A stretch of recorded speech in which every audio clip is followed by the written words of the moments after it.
Hi, everyone. I'm Meredith Pope, and I'm joined today with my amazing co-host, Janie Black. Hi, everyone. We, hi, I know this is so exciting for us because we've met each other through pageantry, and we have found this amazing bond of dyslexia. And today we are excited to introduce our very first podcast called Dyslexia Jewels. And I would love to hear from Janie today of what brought you into the dyslexia world. Why are you here today? Well, it is a long story. Started about 20 years ago. And really, during that time, my son was just entering into second grade. And I'd have watched him in first grade, kindergarten, struggling to learn his ABCs, struggling to learn how to read. And I thought, that's who I was as a child. And the more angry he got, the more frustrated he got. He didn't want to go to school. He'd pretend he was sick. I thought Right. that was me. And for me, I just continued to fall through the cracks. I didn't have, parents that understood what's wrong with Janie. But with my son, I was like, I'm not going to let this happen to him. And I pushed and pushed for answers. And because of that, it led to our diagnosis of being dyslexic. And, for me, that was one of the best days of my life because it was the day I realized all those years I thought I wasn't smart and I got labeled as slow. They just were not true. And that was the day I decided I was going to learn everything that I could possibly learn about dyslexia. And I kid about it that I actually have like this master's degree in what dyslexia is. But I think a lot of moms do feel that way because we are the ones that do the research. And then I wanted to educate my child, empower my own child.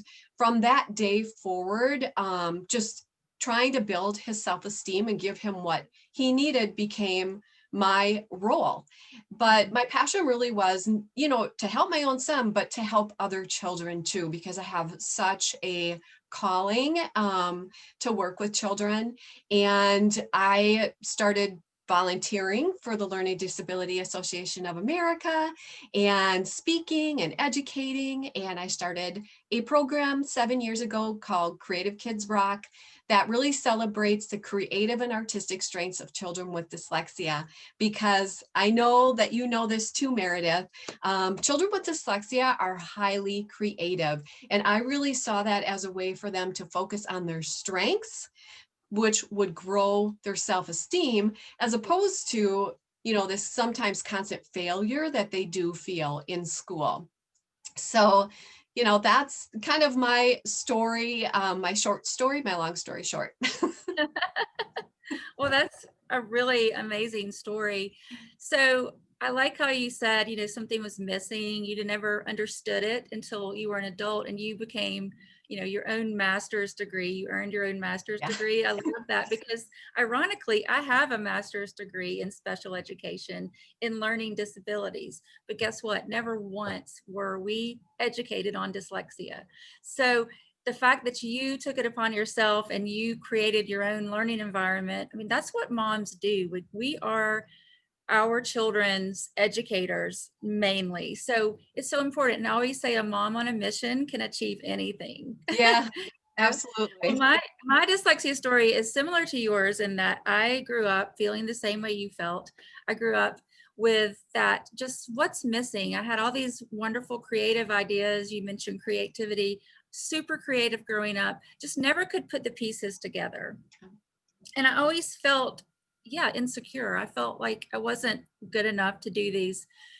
I just never felt like I could go to a really powerful college. I never even applied. I applied to one school and I was thankful to get in there. But luckily I did because that led me to be a teacher. That school led me to be a teacher. And then God decided he wanted me to be a teacher of children with disabilities and learning disabilities.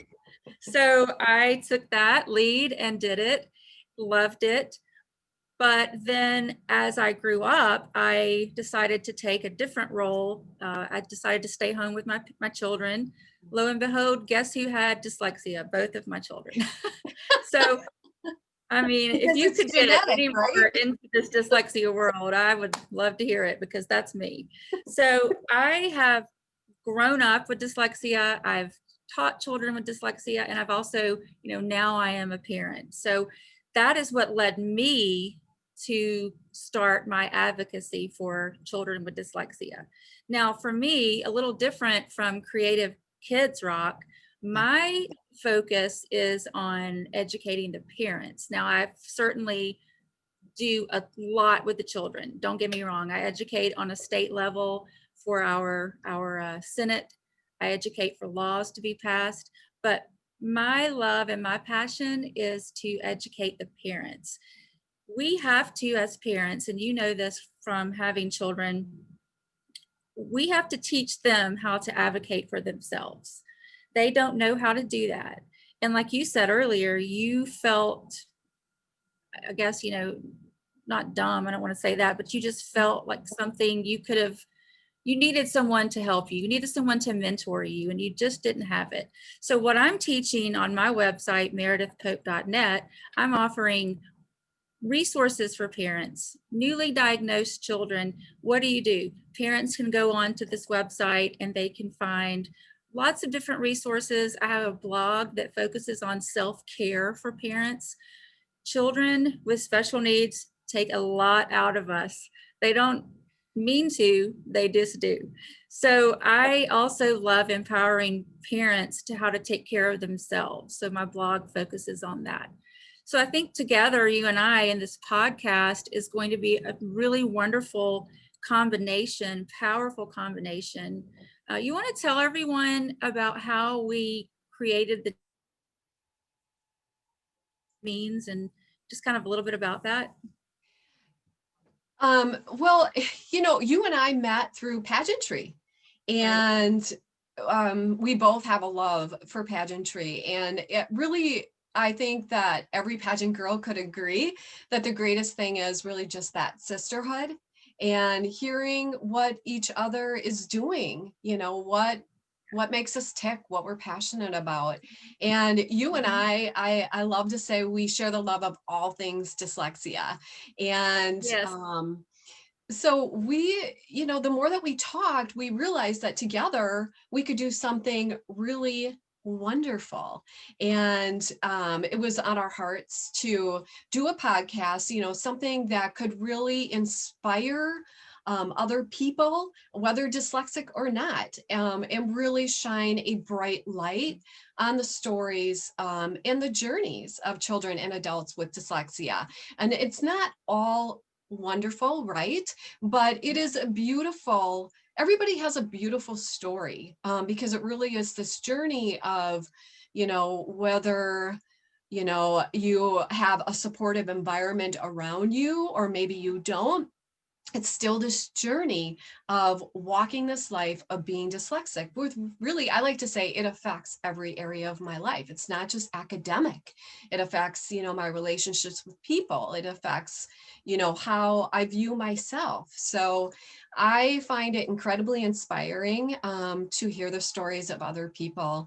And I love the way that you put it, actually, why we chose the name Dyslexia Jewels. So Oh, you want right. Because to I feel, see, I always say if I love someone or I feel like someone has this inner fire and sparkle to them, I call them a gem. She's a gem or he's a gem. And it's because they have this beautiful fire, like I said, inside them. Gems do as well. Each one's different. If you had a diamond ring and Susie Q had a diamond ring, each diamond ring has different qualities about it. And that's how I feel like dyslexia or people living with dyslexia are, because we all have our own unique opportunities and passions and creativity to bring out. We're all different, but we're all the same. So we chose Dyslexia Jewels because we are going to find you, all of you wonderful dyslexics out there who have inspirational stories. You're going to bring us these stories. We want to hear from you. We want you to reach out to us and show us those, share with us those stories of resilience, creativity, and your inner brilliance gems. We want Yes. to hear it. We want to hear it. Let us Yeah. know, guys out there.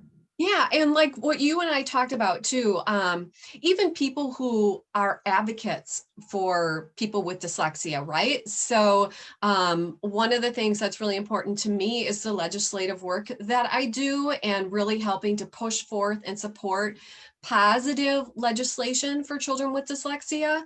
And so interviewing people who have a heart for that, senators, our representatives, moms, anybody who really is in that world and has this passion, just like we do, and it's in all different ways.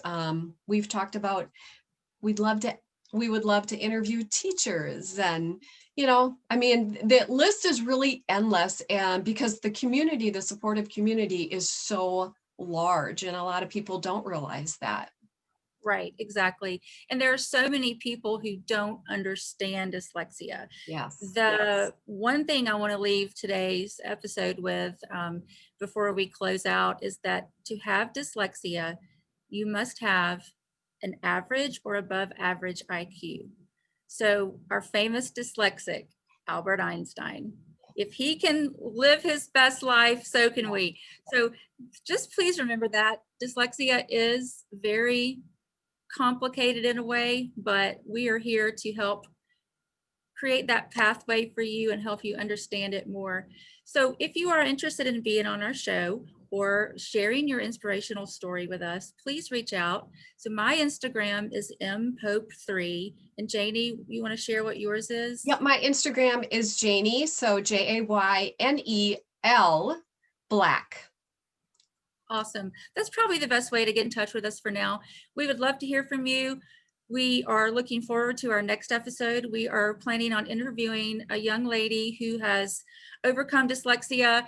She is homeschooled. She has a wonderful story of competition and fire inside her. She has not let her dyslexia stop her. And those are the kinds of stories we want to hear. So thank you so much, everyone, for listening. Janie, it's a pleasure to be with you again. I can't wait for our next podcast. Yep. Thank you so much, everybody. See you at our next podcast. Bye-bye. Bye.